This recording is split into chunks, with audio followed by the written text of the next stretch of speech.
get into this. I can't wait. I really can't wait to get into this. Taking time, it's like, oh yeah, Miracle Mind, yes. Like, is there any need for a miracle? Oh, yeah, absolutely. Anyone a doubt about that?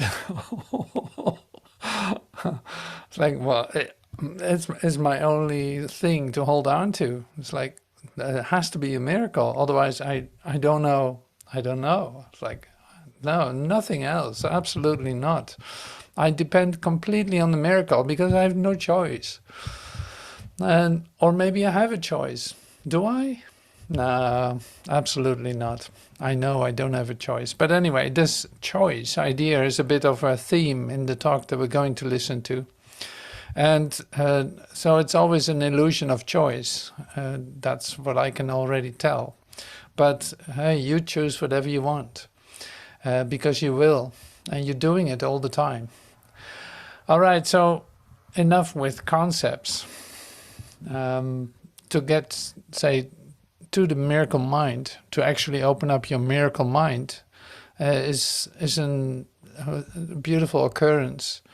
And in fact, it is the release of your self-identity, at least for a moment, and then you can hold on to it as tight as you want. But this one occasion is then the release of self-identity, the possibility for the miracle, for something else to occur. Now I'm going to circle around that a little bit. I feel it's like circling around in the sense of, see, the hardest thing is to give up your the intense need to make a deal with God, to have it your way, not really, but a little bit your way, you know. So that's so interesting. It's like so hard to get out of your system, not to have to want it your way. Like if you would have an outcome, if I would offer you complete healing of everything that you can possibly experience as a limitation, you would say yes to it. But the way it should come to you might still be under your definition. It's like, yes, I want a total release of my self-identity. Yes, I want absolute open-mindedness. Yes, I absolutely blah, blah, blah. But in the end, it's like you have your little list of priorities, one thing, but also a list of, well, if it comes to me, I actually want it to look like this. And like that, check, like all kind of check boxes. It has to do like this, then, and in fact, you're, say, determining the way that healing and that a miracle can come to you. Is it going to come to you that way? No, it's not. No, it's not. No, in order for it to be miraculous, it needs to be, say, undirected, completely out of your conscious decision, conscious control. Like that is something you have to let go of. And that appears to be a very difficult thing for a human being, because in fact you are, say, raised with the idea that you have to maintain your self-identity. The last thing you're going to do is give that up. Because what else do you have? It's what you are, right? So that theme is in fact what is coming back in, say, Master Teacher's teaching, but in the Course in Miracles in general, comes back all the time, because it is the most unpopular thing and most difficult to teach to a thing that itself is the denial of it. Yeah, you get it. You're the denial of it. That's why you think you need something. That's why you think you don't have it yet, or have to do all kinds of things in order to get it.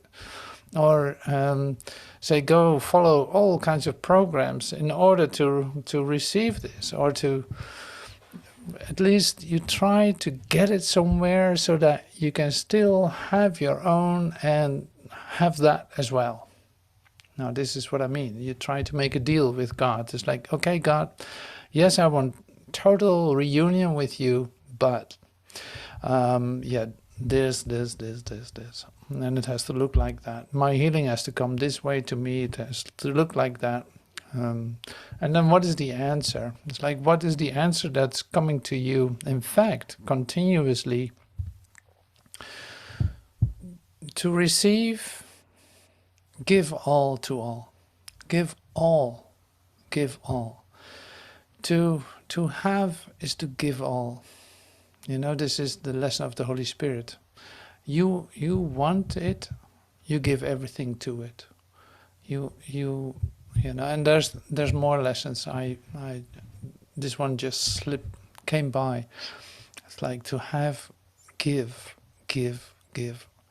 it away. Don't hold on to it. Give your love to God. Give up that you want anything from this limited idea about yourself, no matter what form, no matter what exclusive privilege, no matter what incredible possibility, no matter what beautiful intention, like all of that has to go. So it's like you give, in fact, everything away in order for that to receive that. And I do a bit dramatic about it, but it's actually like there's just no other way. Because in fact you release your self-identity by giving up your investment in it.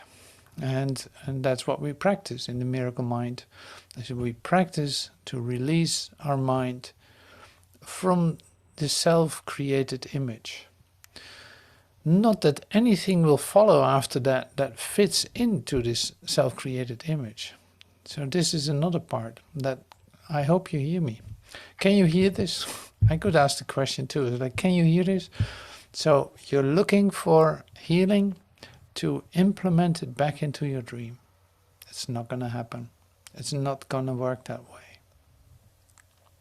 It's like, no, the only way is to awaken out of this dream. To have that be okay for you. Yeah, you don't know what happens afterwards. Like, I really had no idea how to function after my first awakening experience. I was completely like, I have no clue how to respond to any of this. One thing for sure is that this doesn't look the way that it looked before whatsoever. Like, I have no idea what is going on, how I need to respond to any of it, what my role in this is. Like, no idea. Suddenly I find myself in a family situation, being a dad of kids, being a husband to a wife. Like, I literally have no idea how to respond to any of this. I have no way of knowing. I have no clue. So, and at the same time, having experiences of being in say in a union that is so perfect that it doesn't need anything. So all achievement that I say had before of wanting to achieve something or going in a certain direction dissolved, and that is say totally amazing. But in other words, in order for you to experience the healing of, say, the release of self-identity, I call it healing, but it's like the release of self-identity, not to bring anything back into your limited image of yourself, is in fact what will be your greatest speed up to come into an, say, expression of self that you recognize as not being, it's like you're not living your own life, but the things that are happening, I don't see them any other way than just a cleanup from some residual karmic activity that need to be cleaned up before total freedom of that is manifested, like is present, and that there is space for that. So yeah, and that can take a moment. That's perfectly all right. But this is the process as I experience it. And now here we go. Today, for instance, the lesson. Yeah, let's read a couple of lines from that because it's so incredibly helpful. Now here, the first two paragraphs are like so incredibly helpful. Salvation and forgiveness are the same. They both imply that something has gone wrong, something to be saved from, forgiven for, something amiss that needs corrective change, something apart or different from the will of God. Thus, do both terms imply a thing impossible, but yet which has occurred, resulting in a state of conflict seen between what is and the conflict is between what is and what could never be.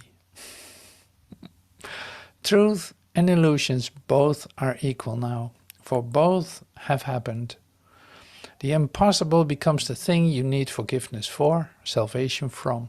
Salvation now becomes the borderland between the truth and the illusion. It reflects the truth because it is the means by which you can escape illusion. Yet it is not yet the truth because it undoes what was never done. How could there be a meeting place? And it is the third paragraph. How could there be a meeting place at all where earth and heaven can be reconciled within a mind where both of them exist? The mind that sees illusions thinks them real.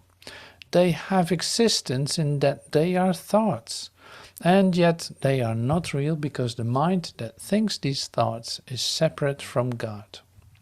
Now this is sufficient for now. So the great thing then is that there's actually, like, it points it out really beautifully. One thing is this: you perceive a problem, you perceive a misery, you perceive let's name it, let's name it. You experience lack, you experience physical symptoms, you experience financial disaster, you experience who knows what. You find yourself in a situation that you can describe as a conflict, or as at least a conflict of interest, you could say. So all this is sufficient to recognize, because what happens when you do that? When you are in a situation like that, it is literally like, what have you done now? You actually engaged your mind to solve this, to fix this, to do something about it. And here is where the trouble starts. You could say here is where you establish yourself as the misidentification that you call you by your name. It's like that's where the misidentification takes place. Now, that's also where the possibility for change can occur.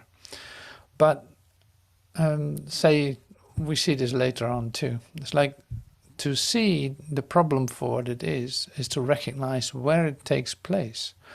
So if I see a problem and I don't recognize the place where I perceive it, then I'm stuck in it. Then I'm completely absorbed in it. I can never get out.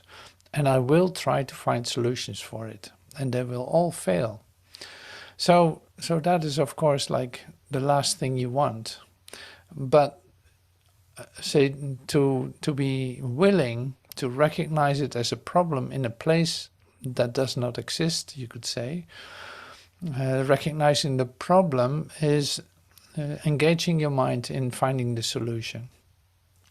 So when the mind is engaged in finding the solution, it is not able to do anything else. It's immediately, like we learned from the first 20 lessons, it's immediately preoccupied with past thoughts, because the occurrence is already over, right? You're still trying to solve it, but it's already over. You perceived it as a problem in its place, and your mind is engaged in solving it, while the problem actually is not there any longer. But you keep trying until you recognize, I have to give up. I don't know how to do all this anymore. I really have no idea. I know that what I'm trying to do here is not working. I tried it for 2 years. I tried it for 10 years. I tried it for 16 years. It still doesn't work. And I'm suffering. You know, this is a very normal, completely normal process in a human mind. Who doesn't have that as you see yourself as a human being? That's exactly what is occurring with you. Like, that's why you can't move through, and you can't keep bumping your head against the same painful pole where you bonk and walk up against again. Like, even that is even more depressing than ever before. Now here is in fact then your your red flag. You can say, like, oh my God, I really tried to solve this problem. I have never questioned the reality of it. Or maybe I did question the reality of it, but my investment in it and trying to solve it at least a little bit with some help of God and some of my own, we must be able to do this. And it's like, no, that's exactly what I'm talking about. That is not possible. That will never work. Now, what am I going to do? Well, get your mind ready for a miracle procedure. Get your mind ready. Say, it's the same as what Jesus said. It's like, what hindereth you? Get up and walk. It's like, what do you think is the problem? Well, my history, my mother, my father, my who knows what. It's like, no. The past is over. There's literally nothing left of it. There is no past. There's no past that binds you to anything. You might say have an idea that you're still carrying that with you somehow, but here's the procedure where you actually are lifted out of it. Recognizing where your salvation is, recognizing that the only thing you had to do was to forgive yourself. It's like, this was an error. It was something I experienced, something I really thought as real, because it hurt me and I felt so much pain, so I took that for real. And see, if you at the same time would know who you are, if you know that you are created by an all-loving God, if you know that God is but love and therefore so am I, love is not pain. Love is not lack and limitation. Love is not disaster. God doesn't want you to suffer. Like, absolutely not. No, so the recognition of coming back into the reunion with who you are is the miracle procedures, opening your miracle mind for that to happen. And you cannot you cannot do that yourself. So that's really good to know too. It's like, you cannot do that. You can ask for help, but you cannot make the miracle happen. So this is really essential. It's not going to look the way that you might want it to look. It is not going to be given in a way that you describe as, okay, this way I can do that. Like, that's not going to happen either. So it's either completely open-armed, received, or it's not like, it is not given. It cannot be given to you if you're not open to receive that. So you must have another say idea about it. There must be an idea about it in the way that you think it should come to you, or how your life should look with it, and try to make a kind of co-production with God in it. Like, all that is not going to happen. So that's really good to know. And I'm talking like, this is very practical, and this has to do with your day-to-day life, with the way that you perceive yourself. But the hope to find some answer that will fit back into your dream is immense, is a real temptation, and one that makes you very unhappy. So that is up to you then, if you want to hold on to that, but you don't really want to do that. So the recognition, on the other hand, that God still is love, and therefore so am I. It's like there's one life, and that I share with God. There's not another life. There's not another dream. There's not another something that, say, also exists. There isn't. So that was just a mind construct of something that cannot think, but only believe in what it has made, and is very proud of it. And that's really the complication. It's proud of what it made, even though it's a complete disaster. So here's then the practicality to bring it back to yourself.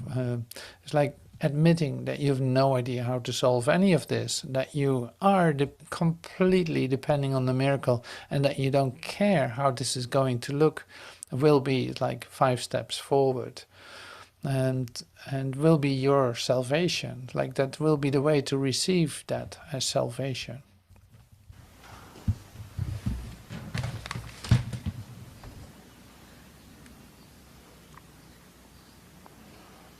It's amazing that when I offer you eternity, many of you look at it as some sort of sacrifice.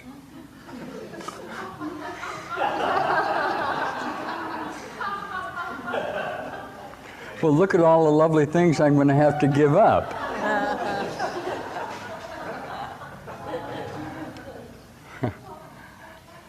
I would like to suggest there's another very plausible interpretation for our being unable to see it. That is, it's virtually incomprehensible. No, it's totally incomprehensible. It is a very, very difficult to understand for most mortals.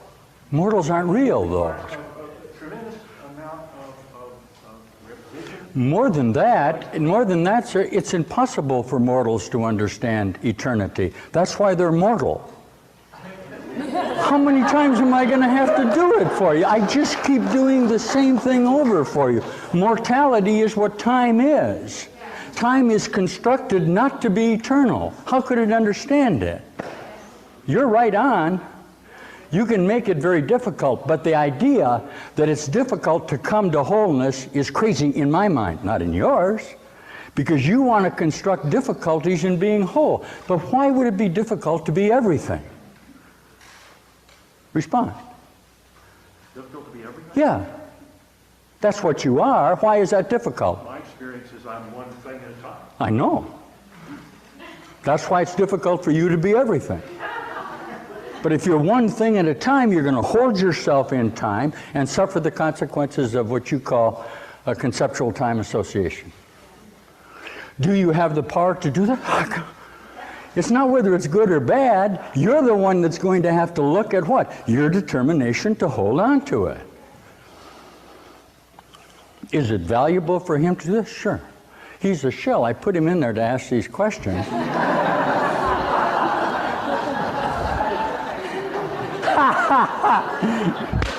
You know that that's true? Oh, you know that already.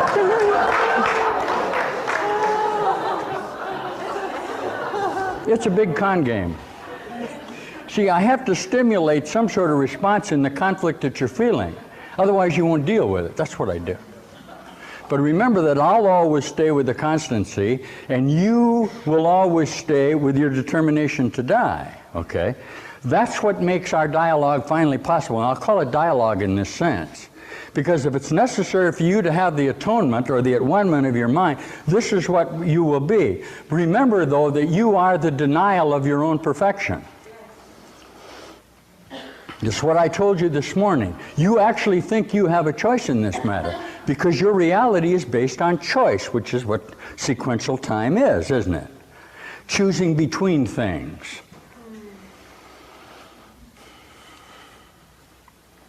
Do you have a choice really? If you ask the question, do I have a choice, You must have one. But remember this, if you brought your cause and effect together, you could only have one choice, and that's to see that this is not so and that God is. That's the Course in Miracles. And at each moment that you're tempted to give credence to your associations, you look at the outcome of that purpose, you step back from it, and you stop doing it. Each time you step back from that limited association, you save yourself time because you're not tracking off into another direction, are you? Your way becomes like a razor's edge. Okay, Jesus calls this temptation. Oh, come on and do that with us. This is in the movie, The Last Temptation of Christ, lovely, where the cross turns sideways and the little lovely thing comes up and says, hey, it's all over. You paid your dues. Now you can come and be human. Now you can come and have a family, and you can do. He says, oh, did I really do it? He says, oh, yeah, God would want you to come and be human here and share these things with us. That's what? That's your last temptation. The last bastion of your defense is human love. That's a sentence from the Course. Why? We can't take love away from you. We can only ask you to look at what you're doing with your own creations. Okay? I'm going to give you your love, and I'm going to ask you, why do the things that you love suffer pain and death? And you're going to tell me there's nothing I can do about it, and I'm going to say, why? That's not love then. What you're going to share is not being able to do anything about it, aren't you?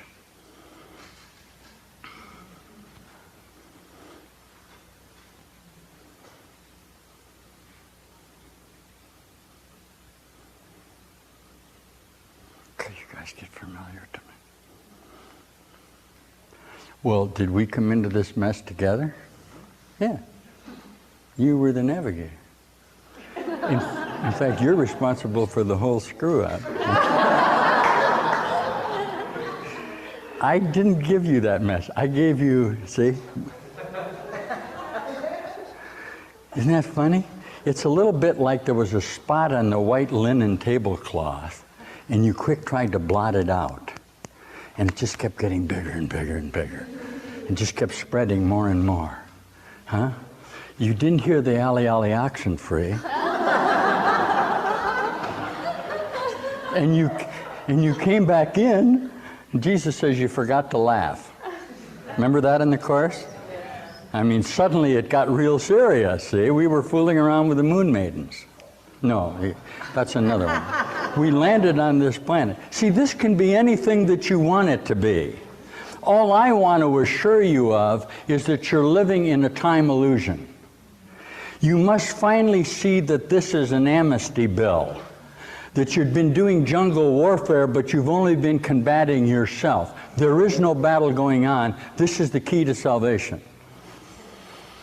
Okay? The conflict is only in your own associations. Everybody hear that? Then don't be conflictual. Okay? Truth and love is all around you while you sleep. Okay? Well, how am I getting through to you? I'm pounding on your shell. I'm going, It's like you're down deep and we're hitting a pipe and you can hear this. What's that? You go, I wish I could explain to you what happened when we lost communication with you. The reason why this is so difficult is, I can't explain. See, at the time of the schism, there was a displacement that is taken longer to repair because what's happening is you're coming up, we've moved there was a particular refraction that occurred in this association, and a lot of you for the last 40,000 years have been coming up to a particular spot and you bump against it and it's not there. It's off just a phase off to the left. No. If you hold on to an identity of that association with me, all right, the image will be dim, won't it? For just a second you might see that, all right? Then what will happen? That's fearful to you because it gets too bright and you're unable to correspond it with your right brain. You still have some drama that's playing out that makes you fearful of that revealing. This is a necessity for the holy instant. Why? Because you're very much afraid of finally removing that veil. Was it removed this morning? Yeah. Let me see where you are here.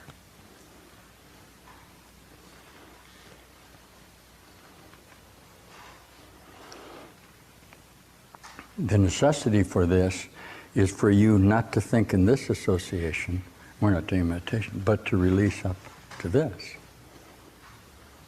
Okay? What happens when you do that happened to you at lunch. Your reassociation with the other consciousness is dramatically different, and it can be very dramatically different. You formulated this rather than this. This will never work. Okay, you try to make holy relationships out of your special relationship. You can't. You've designed them to keep them apart. Okay, the only way you can do it is common goal. But see how easy it is with common goal. How easy you can have a perfect love relationship here if you'll admit to an absolute common determination to do this. What does that require? That you include everything that you do in with that goal. Is that what these awakened consciousnesses have done that are coming on? Oh yeah. They have no conflict with each other at all. At least it doesn't last more than a second. And that will always be in regard to what the best thing to do to bring this about is. There's no conflict in what we know is so. And the idea that you could actually share in this whole goal is an incredible feeling of ecstasy and happiness beyond anything that you've ever thought. You have never, ever been willing to make a complete commitment to anything, because perceptual mind literally cannot do it. It'll always hold in reserve what? The idea that it can choose to do it or not. You have no choice in this matter. Everybody hear me? You have no choice but to awaken. Okay. You have no choice but to awaken now. You have made a decision within this time association to hear this. Okay? There's no sense in denying it. When you go back and read the things that I'm saying now, they'll stare right out to you from the Course. You'll go, oh yeah, that's what he said. Oh yeah. Well, you can see it differently. Rather than covering those real emphatic statements, you begin to say, hey, this is what this says, and this is what I'm doing. Is this the way out for you? Yeah. Are you going to choose to come out now, or are you going to choose to get sick and die again? Okay. Well, then follow me, I'll take you out. Now you say, well, what qualifies you to be able to do that? And I say to you, I have no qualifications at all. Well, you say, well, how do I know you're the Savior then? And I say, because I have no qualifications.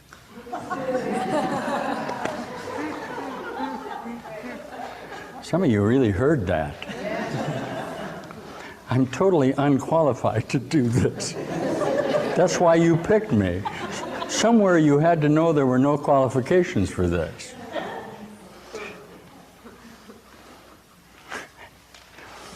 Was my awakening spontaneous? All awakenings are spontaneous. Can you hear it? When it happens to you, it's always a complete surprise. A lot of you are experiencing these holy instances, and they're always a complete surprise to you. And when you go back and try and define them to somebody, they go, oh yeah, but they don't, that's not what it is. For crying out loud, I'm teaching you to the experience. Well, have it. If you can put it into a frame of reference, it has to be in the limited perceptual relationship of what you identify as atonement. I'm astonished by what you guys classify as master teachers. It isn't that they're not true, it's that you deny them. All teachers are true. Can't teach that, can I? An unhealed mind will give you qualifications for what constitutes your awakening. If I do that, you be sure and tell me. If I tell you that there are qualifications for you to do this, you tell me. Except your own little willingness to do it. Obviously, you have to see you have the problem, but that's the qualification.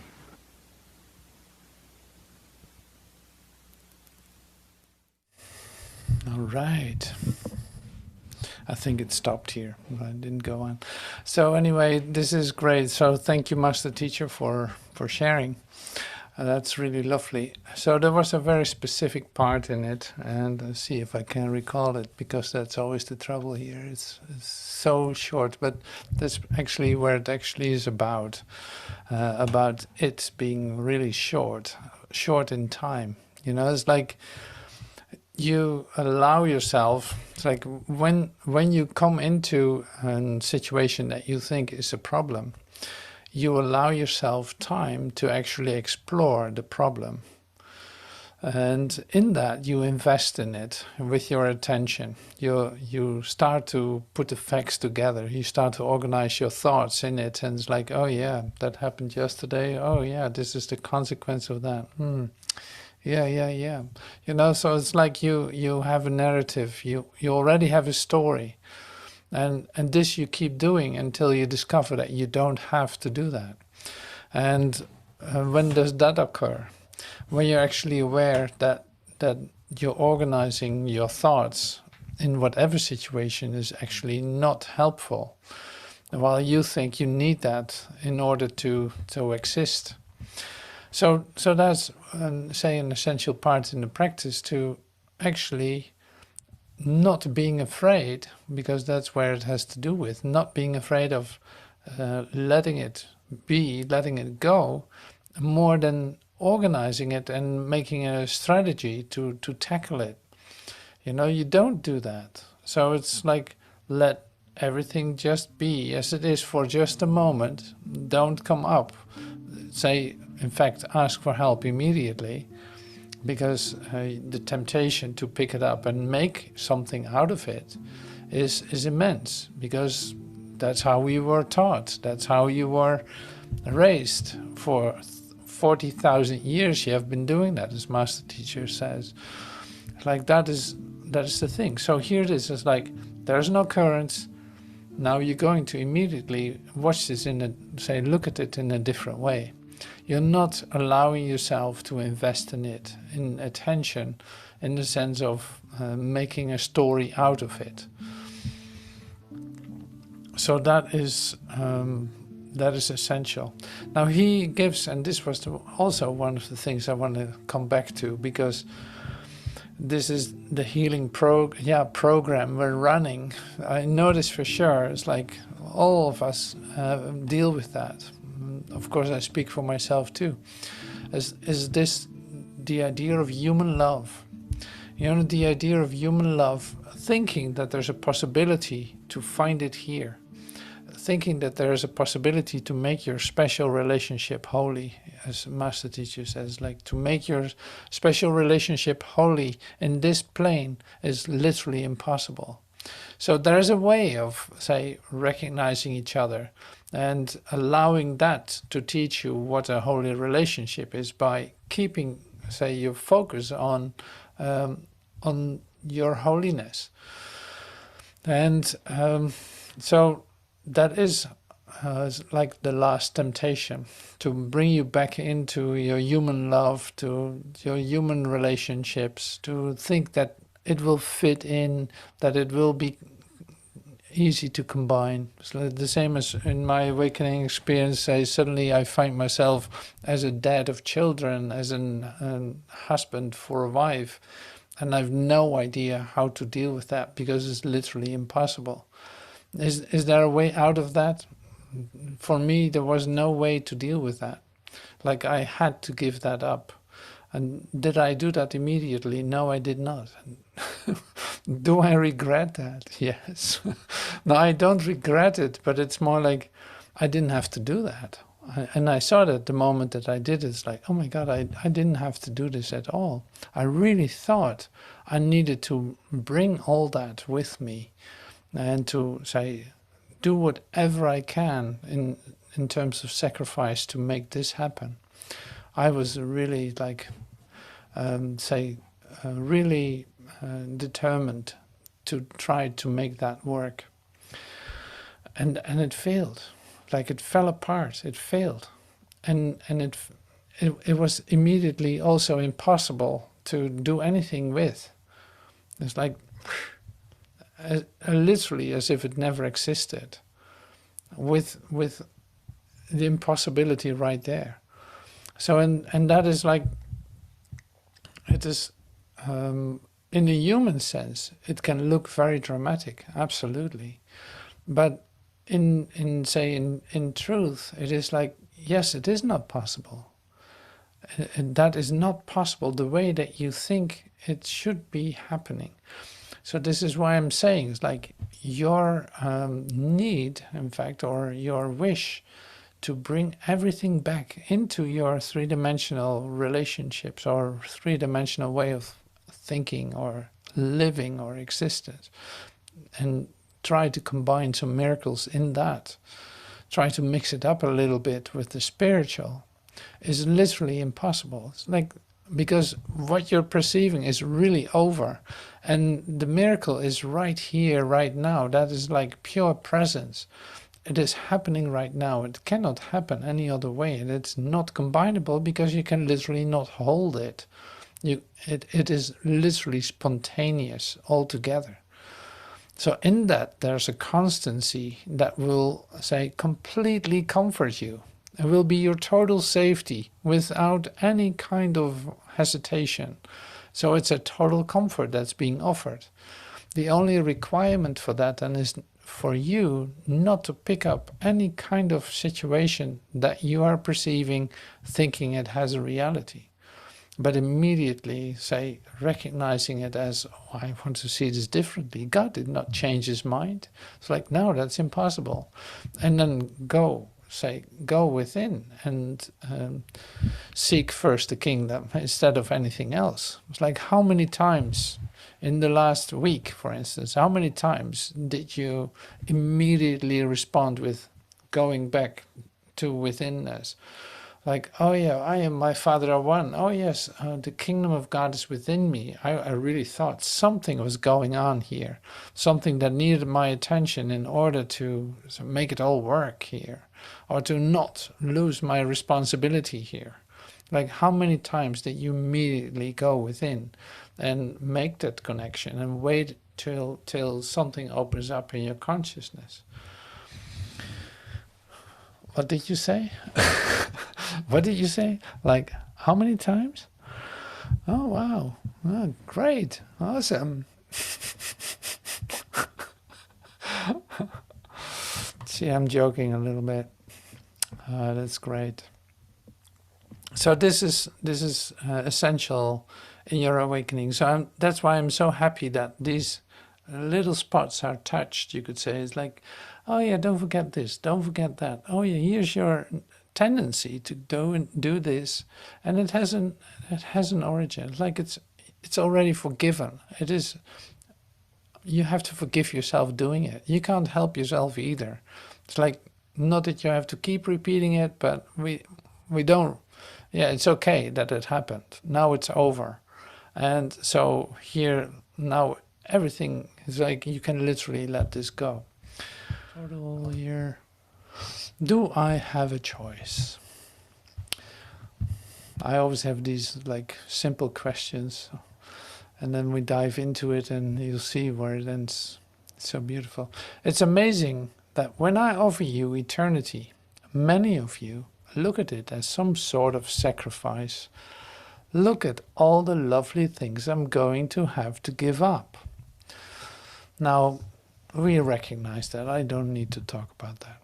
Mortals, here's the question of the guy. So the question of the guy was this, and this is actually the answer to it. I would like to suggest that there's another plausible cause why I'm unable to see it. That is, it's virtually incomprehensible. And no, it's totally incomprehensible, is what Master Teacher says. It's very, very difficult, the questioner says, to understand for most mortals. And here's the answer. Like, but mortals aren't real, though. More than that, it is impossible for mortals to understand eternity, for human beings to understand eternity. That's why they are mortal. How many times am I going to have to do it for you? I just keep doing the same thing over and over. Mortality is what time is. Time is constructed not to be eternal. How could it understand it? You're right on. You can make it very difficult, but the idea that it's difficult to come to wholeness is crazy in my mind, not in yours, because you want to construct difficulties in being whole. But why would it be difficult to be everything? Respond.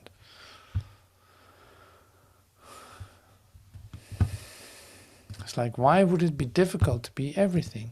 It's like the way that you have used your mind is to make it complex, right? All separate objects with different names. Miscommunication between everyone involved in your, say, a dream of shadow figures that are actually not even there any longer. So you set up a sort of communication and have all kinds of rules in order to function. All kinds, you organize it literally into organs. Even your body you divide in all kinds of pieces. This is my heart, these are my lungs. They don't have actually anything to do with each other except the fact that they are in this body. You know what I'm saying? It's like, this is so complex. You don't see it as a whole. So that's why an idea of eternity is totally threatening to a human being, because then all the complexity and all the diversity is suddenly gone. And you live by that. You live by differences. Now the sun is full in the sky. Oh, now it's eclipsed. Now it is this, now it is that. You know, you just never know. Like you make it you make it complex. You make it complex because you even say relate all these separate subjects in a time frame, and say, well, that doesn't happen any longer. That was way before. That was before that war, and after the last war, this happened. So you're very much like layering it up, having what you call it. It's like eons. You have time frames, centuries. You have all kinds of things to make it complex, to separate everything off. Even in time, you separate everything off. So the last thing you will be, say, willing even to see is that you're one and that you're everything, that there's no difference between you and the elephant that's in front of you, or you and your neighbor. It is not separate, like you are not separate from anything. So you're not separate from God either. He actually created you, but not in the way that you see it. Otherwise, you would immediately recognize it and be at home. See, that is too simple. That is such simplicity. So we downsize the complexity, or maybe increase it first for you to recognize that you have a problem. But then we downsize the complexity to sufficient level of simplicity, you could say, and that you can still relate to it. And we sink down and down and down. So like what we do during meditation, you in fact become, like in the Zen tradition, you watch a stone. It's like, okay, that's one single thing I'm looking at. And that's different. Or closing your eyes. There's like, no, forget about the world, forget about your thoughts, forget about everything that's related to complexity. Keep it very simple. And here you have suddenly your own first, say, awakening experience or a relief coming to you for no reason whatsoever. And suddenly you say to yourself, I want more of that. That feels really good. I want more of that. And this is how you ended up here in the Miracle Mind. It's like, I want to hear more about this. I'm willing to open up my ears to actually hear what's being shared. And this is an amazing occurrence, because it has nothing to do with your human existence. It has nothing to do with your definition of yourself, except for the denial of it. So you are willing to deny your human identity And it will be necessary in order for you to see something else. Now we've drawn a circle, and you recognize it's like, we have been here. We circled around. We started with having to forgive ourselves in order to come to an experience of salvation. It's like, my salvation comes from my one self. It is located literally in the connection with my Creator. And that can only happen now. It will not happen tomorrow. It will also not happen yesterday. So this has nothing to do with time. It is a miracle. It is a total miracle, and it is totally, available to you right in this instant to receive it. There's not going to be a better time, and it's not going to be applicable into your limited idea about yourself, thinking that it has to fit in somewhere, or maybe it can fix your relationship, or maybe it can help you to get over your physical ailment, or it's like, no, forget all about that. This definition that you had about yourself has nothing to do with this, what we're sharing here. It is recognizing your true source, recognizing that you're everything, that there's nothing outside of you, that you're literally everything. Not the way that you see it, but the way that it is. So really great and lovely to see this happen, and to see this change, and to see all the possibilities to remember it. Wow, that's a day full of remembrance. Sufficient occurrences to remember, right? Great is that, isn't it? It might not feel that way at all. It might be an incredible drama or an incredible painful journey, whatever, however you want to do this. It doesn't need to be painful. It doesn't need to be a drama. It doesn't need, but see, there's really some tendencies that you have to release in order to get to the point where it's quiet and in fact constant. That will be a place where you have a continuous total commitment to giving everything away, giving up what you think it should look like, and recognizing at the same time the total love that's given in every instant, when there's no exception to that whatsoever. Lesson 345. I offer only miracles today, for I would have them be returned to me. Father, a miracle reflects your gifts to me, your Son, and every one I give returns to me, reminding me of the law of love is universal. Even here, it takes a form which can be recognized and seen to work. The miracle I give are given back in just the form I need to help me with the problems I perceive. Father, in heaven it is different, for there are no needs. But here on earth, the miracle is closer to your gifts than any other gift which I can give. Then let me give this gift alone today. Born of true forgiveness, lights the way that I must travel to remember you. Peace to all seeking hearts. The light has come to offer miracles to bless the tired world. It will find rest today, for we will offer what we have received. I offer only miracles today, for I would have them be returned to me. So thank you so much for joining in the Miracle Mind. Can you hear this episode? And I hope to see you soon. Thank you so much.